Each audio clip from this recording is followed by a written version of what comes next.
नमस्कार, आप देख रहे हैं टोटल टीवी और मैं हूं आपके साथ सत्यम गौर। हमारे खास कार्यक्रम बड़ी बहस में आप सभी का स्वागत है।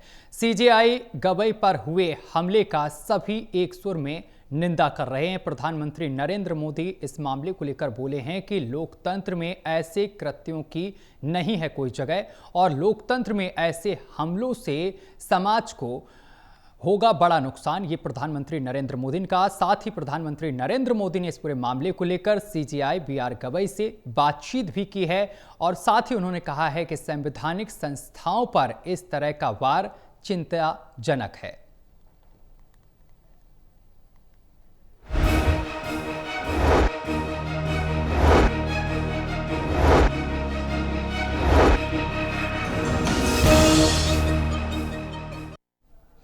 संवैधानिक संस्था पर वार चिंतनीय है। लोकतंत्र में अभिव्यक्ति की आजादी पर ऐसे हमलों से समाज को बड़ा नुकसान होगा। इसी मामले को लेकर करेंगे चर्चा, लेकिन चर्चा पर चलने से पहले आपको दिखाते हैं खास रिपोर्ट।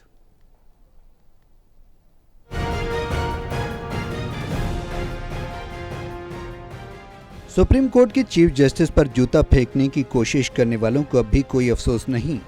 सभी दलों ने एक सुर में घटना की निंदा कर रहे हैं। प्रधानमंत्री बोले, लोकतंत्र में ऐसे कृत्यों की जगह नहीं है। पीएम मोदी ने ट्वीट में लिखा कि भारत के मुख्य न्यायाधीश न्यायमूर्ति बीआर गवई जी से बात की। आज सुबह सुप्रीम कोर्ट परिसर में उन पर हुए हमले से हर भारतीय क्षुब्ध है। हमारे समाज में ऐसे निंदनीय कृत्यों के लिए कोई जगह नहीं है। ये अत्यंत निंदनीय है। ऐसी स्थिति में न्यायमूर्ति गवई द्वारा प्रदर्शित धैर्य की मैं सराहना करता हूँ। ये न्याय के मूल्यों के प्रति उनकी प्रतिबद्धता और हमारे संविधान की भावना को मजबूत करने की प्रतिबद्धता को दर्शाता है। कांग्रेस के नेता सोनिया गांधी ने भी ट्वीट कर सीजेआई पर जूता फेंकने की घटना पर तीखी आलोचना की है। कांग्रेस संसदीय दल की नेता सोनिया गांधी ने सुप्रीम कोर्ट के चीफ जस्टिस पर किए गए हमले को भारत के संविधान पर हमला बताया। सुप्रीम कोर्ट के चीफ जस्टिस पर जूता फेंके जाने की घटना को लेकर ऑल इंडिया लॉयर्स यूनियन और आम आदमी पार्टी के कार्यकर्ताओं ने विरोध प्रदर्शन भी किया। Delhi news bureau, total TV.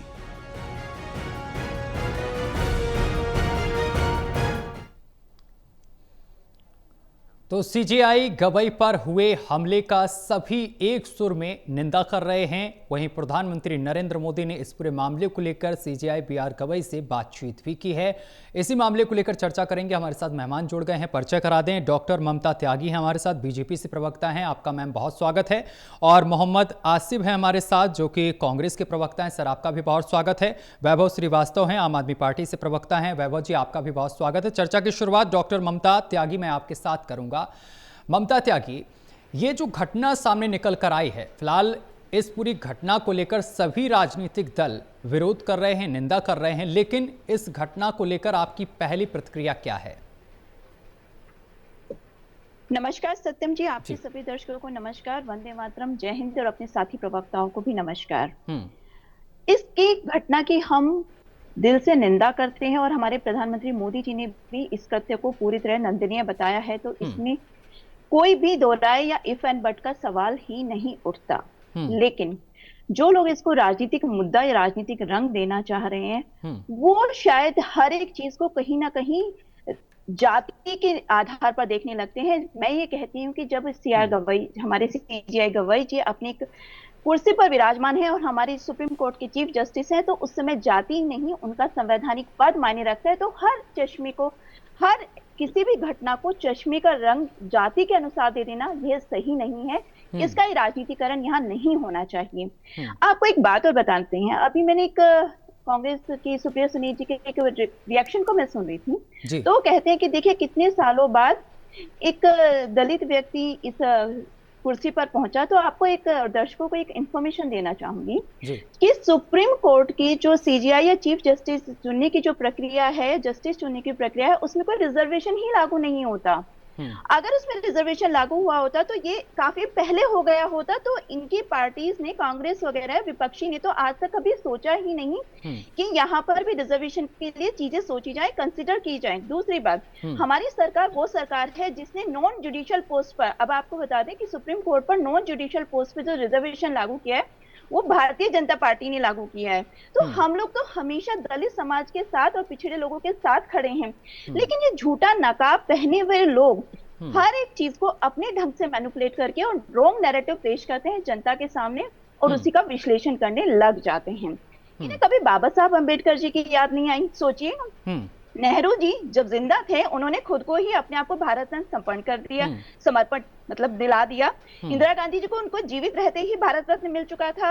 Rajiv Gandhi ji की 1991 में डेथ हुई, उसके साथ ही उन्हें भारत रत्न, लेकिन अंबेडकर जी की नहीं याद नहीं आई। लेकिन ये बात करते हैं दलितों की, और नेहरू जी तो खुद ही रिजर्वेशन के पूरी तरह से अगेंस्ट थे। तो भारतीय जनता पार्टी और एनडीए तो लगातार इन पिछड़े और दलित समाज के साथ खड़ा है और उसके साथ आगे भी बढ़ता है। लेकिन इनसे कहिए कि ये छोटी राजनीति करना बंद करें, कथनी और करनी में जो ये अंतर करते हैं उसको बंद करें, ग्राउंड रियलिटी जो है उसको सामने देखें और उसके अनुसार बात करें। ठीक है, आसिफ जी मैं आपके पास आऊंगा। आसिफ जी देखिए, साफ तौर पर ममता त्यागी आरोप लगा रही हैं कि कांग्रेस इस पूरे मामले को लेकर राजनीति कर रही है। राजनीतिक भाषण सुना, भारतीय जनता राजनीतिक था जी। इस तरीके से हमला करने वाले सीजीआई के ऊपर एक भी निंदा ढंग से नहीं की। जो इनके साथ संगठन जुड़े हुए हैं जी, जो इनके पर्दे के पीछे भारतीय जनता पार्टी काम करते हैं, बार बार कहते हैं हम देश सेवा के लिए, एक भी संगठन ने ये नहीं कहा ये गलत हुआ है। तो दूसरा, अभी इन्होंने कहा कि जाति की बात हो रही है देश के अंदर जी। भूल गए आपने तो राष्ट्रपति की आपने ये कहकर चुनाव के दौरान में ये दलित समाज से के दौरान में ये दलित समाज से आते हैं, कम से कम राष्ट्रपति को बख्श। आज देश के हालात क्या है आप देखिए, मुझे बताने की जरूरत नहीं है किस तरीके से रायबरेली के दलित को पीट पीट के मार दिया गया, किस तरीके से जो घटना कल हुई निंदनीय, हर आदमी इसकी निंदा कर रहे। संविधान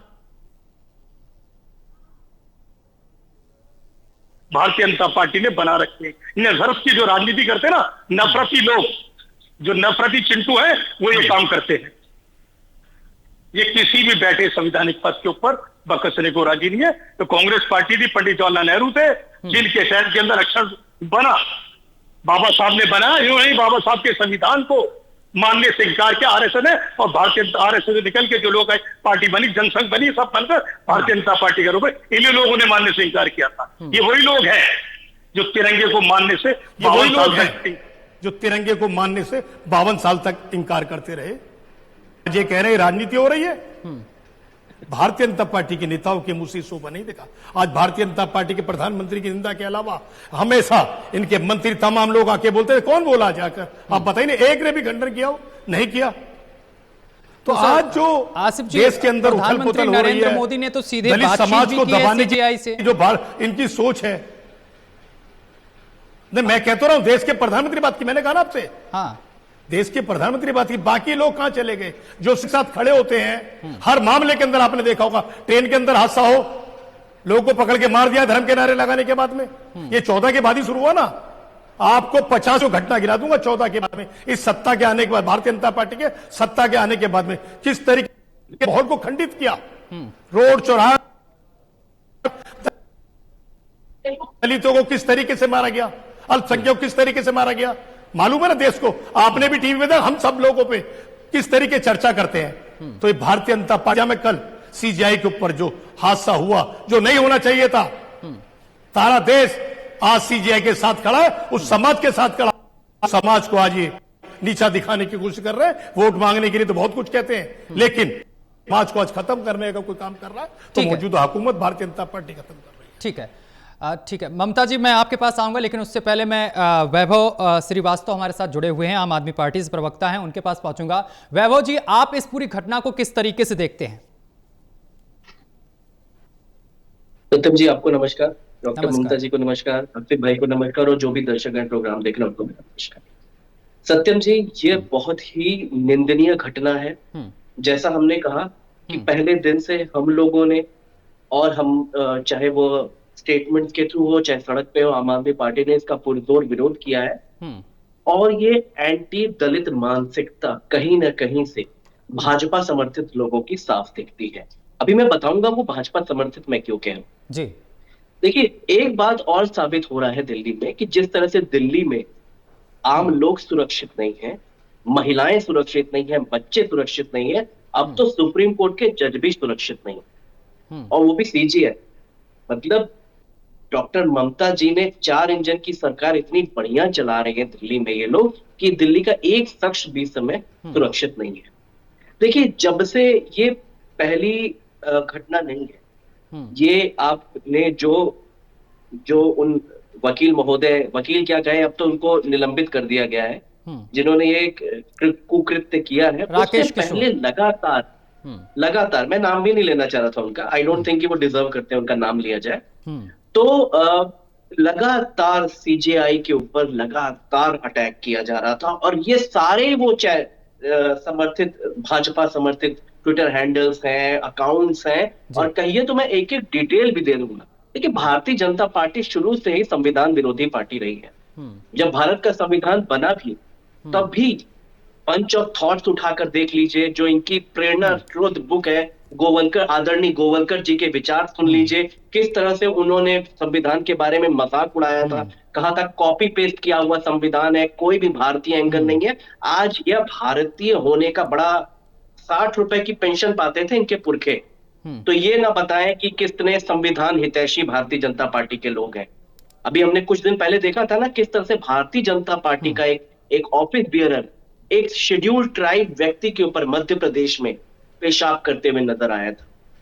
तो भारतीय जनता पार्टी और उसकी किस तरह की सोच रही है, ये सोच सबके समर्थित। तो मैं एक सवाल बस ममता, आपके थ्रू ममता जी से पूछना चाहूंगा कि जिस व्यक्ति ने यह कुकृत्य किया है, उसके ऊपर अभी तक क्या कार्रवाई हुई, पहली।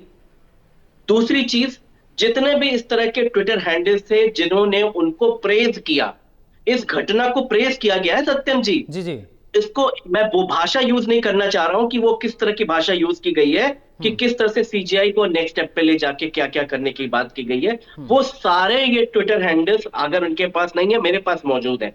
मेरा इनसे प्रश्न है कि अभी तक इन्होंने कार्रवाई क्या की, पहले तो ये बताएं, और अगर नहीं की तो इन ट्रोल्स के ऊपर भारतीय जनता पार्टी क्या कार्रवाई करना चाहती है। अगर आप क्लियरली, अगर आप सीजीआई के पक्ष में, संविधान के पक्ष में हैं, तो करके दिखाइए, बड़बोलेपन से नहीं चलेगा, करके दिखाइए।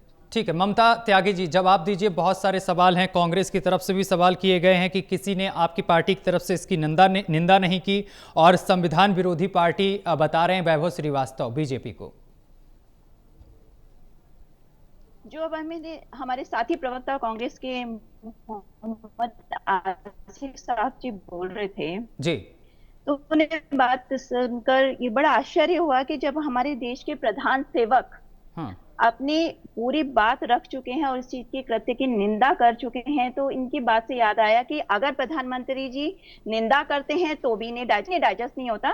तो कभी कभी एक कहावत आपने सुनी होगी, चिट भी मेरी पट भी मेरी और डैश डैश डैश, क्योंकि इनके हिसाब से इन्हीं की सारी चीजें होनी चाहिए। हमारे जब प्रधान सेवक नरेंद्र मोदी जी अपनी पूरी पार्टी का स्टैंड क्लियर कर चुके, अपने संविधान के हिसाब से सारी चीजें क्लियर कर चुके, फिर भी इन्हें डाइजेस्ट नहीं हो रहा। लेकिन अब मैं आगे चलती हूँ।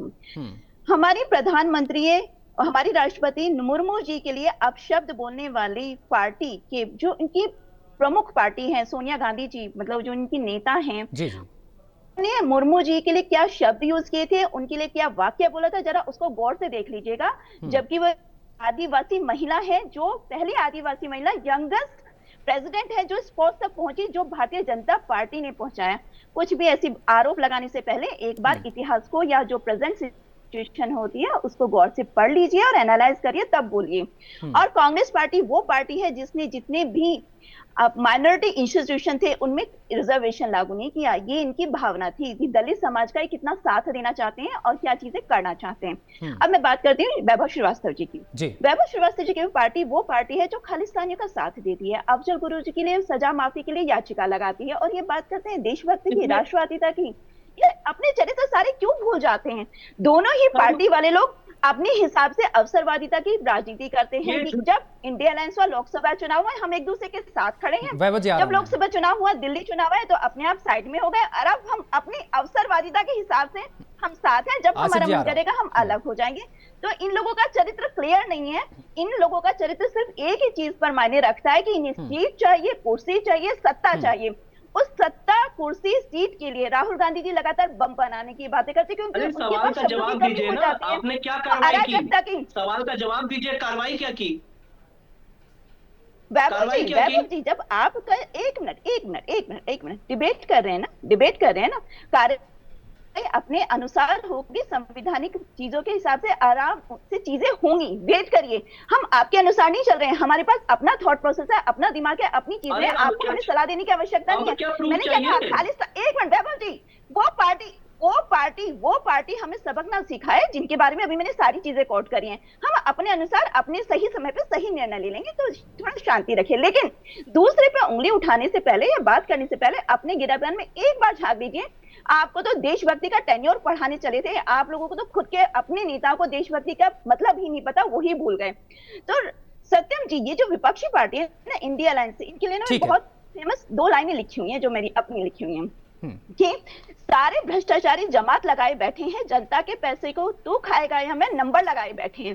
क्योंकि इनका सिर्फ एक मकसद होता है, किसी भी तरह झूठे नैरेटिव फैलाओ, प्रोपेगेंडा फैलाओ। ये बात करते हैं संविधान की, जिसने इमरजेंसी लगाकर। ठीक है, मैं वापस आऊंगा आपके पास। ठीक है आसिफ जी, मैं वैभव जी आता हूं आपके पास। आसिफ जी, ठीक है आसिफ जी, मुझे लगता है आपके सवाल का जवाब मिल गया होगा। ममता जी ने जवाब दिया बाखूबी, और उन्होंने ये भी बताया कि राष्ट्रपति का अपमान भी कांग्रेस की तरफ से किया गया था।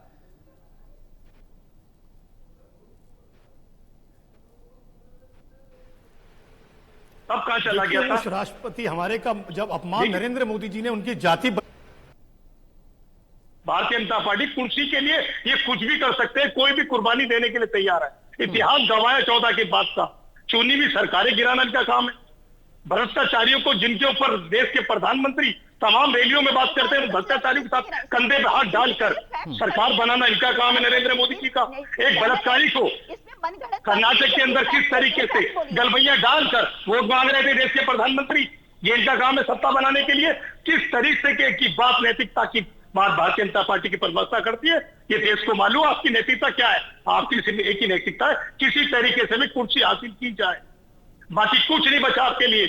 जिस सभी संस्था का इस्तेमाल आपको करना है आप करेंगे, बख्शेंगे नहीं। जब जब चुनाव आता है, जिस स्टेट में आता है, आपको बांग्लादेश याद आते हैं। भूल गया आप झारखंड का चुनाव? आसिफ जी मुद्दे पर रहिए। हमारे प्रधानमंत्री, हमारे मैं वापस आ रहा हूं दिल्ली के ऊपर ही, आसिफ जी, अरे आपने देखिए, आपने जो कहा सुनिए पहले, आपने बोला कि बीजेपी के किसी भी नेता ने इसकी निंदा नहीं की, तो उन्होंने जवाब दिया प्रधानमंत्री नरेंद्र मोदी ने खुद इसकी निंदा की और उन्होंने खुद सीजेआई से बात की। तो मैं उसका जवाब, अब बीजेपी में इससे बड़ा नेता कौन है? मेरी सुनिए, सिर्फ सलाखों के पीछे क्यों नहीं है वो? कौन सी मानसिकता थी जिन्होंने सीबीआई के ऊपर ये अटैक किया? एक दलित के विरोधी मानसिकता थी सिर्फ, इसीलिए आज वो सलाखों के पीछे नहीं है। ठीक है, ठीक है, इसका भी जवाब ले लेता हूं मैं। ठीक है, इसका भी जवाब ले लेता हूं। ममता जी जवाब दीजिए। ठीक है, ठीक है। भारतीय जनता पार्टी पूरी सोच दलित विरोधी सोच है। ठीक है, सुनिए जवाब सुनिए। उस शख्स का सलाखों के पीछे ना होना।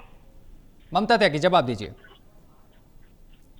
सत्यम जी, इसमें कानून के अंतर्गत कार्यवाही को चीजें की भी जाएंगी और एफआईआर या जो भी इंफॉर्मेशन होगी उसके अकॉर्डिंग भी किया जाएगा। लेकिन कांग्रेस हमें उन चीजों की बात ना करे जिसे बाबा साहब अम्बेडकर की याद उनकी मृत्यु के लगभग 24 साल बाद तक भी नहीं याद आई, जिन्होंने आज तक दलित समाज का सिर्फ उपयोग किया। कैसे उपयोग किया सत्यम जी, ये बताइए। ये लोग बात करते हैं रिजर्वेशन की, कहते हैं हम दलित समाज के। जब भी कोई घटना होती है तो यहाँ पर ये 2 चीजें हमेशा देखने रहे। वो देखते हैं विक्टिम कौन है और अपराधी कौन है। उन दोनों की जाति को गौर से और धर्म को गौर से ऑब्जर्व करते हैं और गिद्धों की तरह वहां पर राजनीति करने चले जाते हैं। इन्हें बाकी जगह मॉब लिंचिंग नहीं दिखती, बाकी जगह जो चीजें खराब हुई है वो नहीं दिखती। आखिर अपराध से भी जाति और धर्म लाने वाले ये विपक्षी लोग किस तरह की राजनीति कर रहे हैं। हर कृत्य की निंदा करिए, हर मॉब लिंचिंग की निंदा करिए, लेकिन लिंचिंग की सिर्फ उसी जगह निंदा क्यों हो रही है जहां पर कोई एक विशेष वर्ग इन्वॉल्व है? क्या जो सवर्ण, अगर कहीं पंडित कहीं मॉब लिंचिंग से खत्म हो जाता है, किसी क्राइम का शिकार होता है तो उसकी भी निंदा करिए। राजनीति गिद्धों की तरह मत करिए कि हम जाति देकर और धर्म देकर की बात करेंगे, वरना तो हम चुप लगा जाएंगे। जी आसिफ जी बात रखिए। देखिए किस तरीके से भारतीय जनता पार्टी के नेता अपने आप को गिद्धों की पार्टी बता रहे हैं। किस तरीके सेलेक्टिव राजनीति आपने हिंदुस्तान के अंदर, दिल्ली के अंदर भी देखी। मनोज तिवारी जी गाजीपुर के ऊपर धरना दे रहे थे। उसके अलावा जितने मामला हुए, जहां जहां भारतीय जनता पार्टी को धर्म रहता रहा, वहां उन्होंने राजनीति, कांग्रेस पार्टी हमेशा उसकी निंदा करती है। जो भी गलत होता है हमारे उस शख्स के साथ ही सब गलत होगा।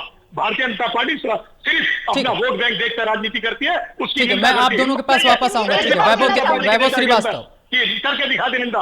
अब भी देखिए किस तरीके से भारतीय जनता पार्टी पूरी ठीक है रही है। वो सलाखों के पीछे होना चाहिए, नहीं बोल रही भारतीय जनता पार्टी की प्रवक्ता क्यों सलाखों के पीछे नहीं है, क्योंकि पूरी भारतीय जनता पार्टी की जो विचारधारा है, जिस तरीके से उस शख्स को मॉडिफाई किया गया, इन्हीं के लोग हैं, वो सारे ट्विटर हैंडल पे इन्हीं के लोग छाए हुए हैं, इसीलिए कार्रवाई नहीं कर रहे हैं।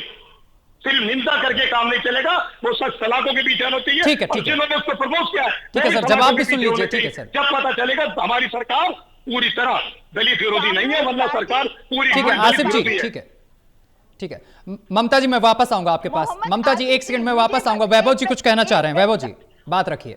देखिए सत्यम जी, मैंने जब अपनी अभी बात रखी थी, मैंने स्पष्ट एक पिन पॉइंटेड सवाल पूछा था कि अभी उस व्यक्ति के खिलाफ और जो इस तरह के ट्रोल्स हैं जो लगातार इस समय सीजीआई का अपमान कर रहे हैं और उनको थ्रेट दे रहे हैं, उनके द्वारा पुलिस की क्या कार्रवाई की गई। इन्होंने बोला कि हम अपने विवेक से कार्रवाई करेंगे। कल दिल्ली पुलिस ने जिस व्यक्ति को अरेस्ट किया, बिना किसी चार्ज के, बिना किसी पूछताछ के उसको रिलीज कर दिया गया।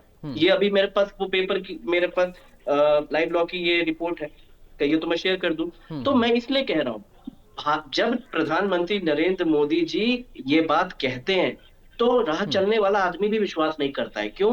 क्योंकि प्रधानमंत्री नरेंद्र मोदी जी की कथनी और करनी में बहुत अंतर है। अगर आप वाकई में इस कुकृत्य के खिलाफ हैं तो सख्त कार्रवाई कीजिए, मैसेज जाए सबको, सभी सभ्य समाज को मैसेज जाना चाहिए। हम सब एग्री हैं, सबने इसकी पुरजोर निंदा की हो, चाहे कांग्रेस हो, आम आदमी पार्टी हो, बीजेपी, सबने। तो आपने कार्रवाई क्यों नहीं की? कार्रवाई करनी चाहिए थी। अब जवाब ले नहीं कार्रवाई करना, अब जवाब ये दिखाता है। नहीं सत्यम जी, वो जवाब नहीं देंगी, क्योंकि अभी भी जवाब नहीं दिया उन्होंने। मैं फिर से कह रहा हूं, अभी उनसे बात करेंगे तो वो नहीं, मैं एक सेकंड मैं कह रहा हूं, इनसे जब मैंने पहली बार जवाब पूछा, इन्होंने क्या बोला, खालिस्तानी आया हो, वहां पहुंच गई। आज तक इनकी निकम्मी सरकार ये बात प्रूव नहीं कर पाई कि आम आदमी पार्टी का कहीं भी लिंक था, बल्कि ये बात प्रूवन है कि 60 रुपए पेंशन जो अंग्रेजों से मिलती थी, इनके पुरखे पलते थे उससे। इनके पुरखे अंग्रेजों से माफी मांगते थे। डिबेट पर रहिए, ठीक है, चर्चा पर रहिए, ठीक है। जवाब सुन लीजिए वैभव श्रीवास्तव, फिर आप कहेंगे कि बीजेपी की प्रवक्ता जवाब नहीं दी। आसिफ जी ने भी वही सवाल पूछा है, आपने भी वही सवाल पूछा। अब जवाब सुनने का समय आ गया, जवाब सुनिए। ममता त्यागी जवाब दीजिए। सत्यम जी, तो सबसे पहले ऐसा करते हैं, कार्यवाही शुरू करते हैं। जिसने हमारे मुर्मू जी राष्ट्रपति जी के लिए अपशब्द बोले और गलत मतलब शब्दावली का प्रयोग किया गया, तो सबसे पहले कार्यवाही कहां से शुरू हो, आप दर्शक खुद समझ जाएंगे। क्योंकि खाली केवल एक संवैधानिक पद की बात नहीं है, और ये हमारे राष्ट्रपति पर बताइए ना, ऊपर इस मुद्दे पर क्या कार्रवाई हुई? वहां से कार्यवाही शुरू करते हैं।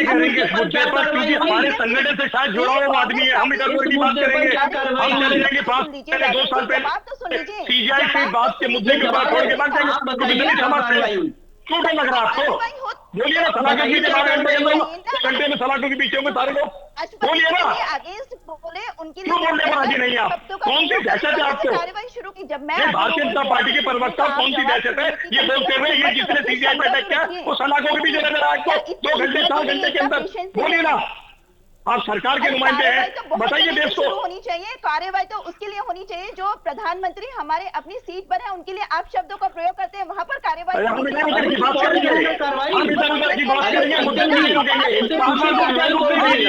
दलितों का अपमान होता होने दीजिए, भारतीय जनता पार्टी के नेताओं को कोई फर्क नहीं पड़ता, दलित उनके लिए कोई मायने नहीं। सरकार में आप सिर्फ मायने रखता देश के अंदर किस तरीके से वोट की राजनीति में सत्ता हासिल की जाए, ये है भारतीय जनता पार्टी की सोच। अब देखिए, अभी भारतीय जनता पार्टी के प्रवक्ता ने एक बार भी नहीं कहा कि वो सलाखों के पीछे होगा।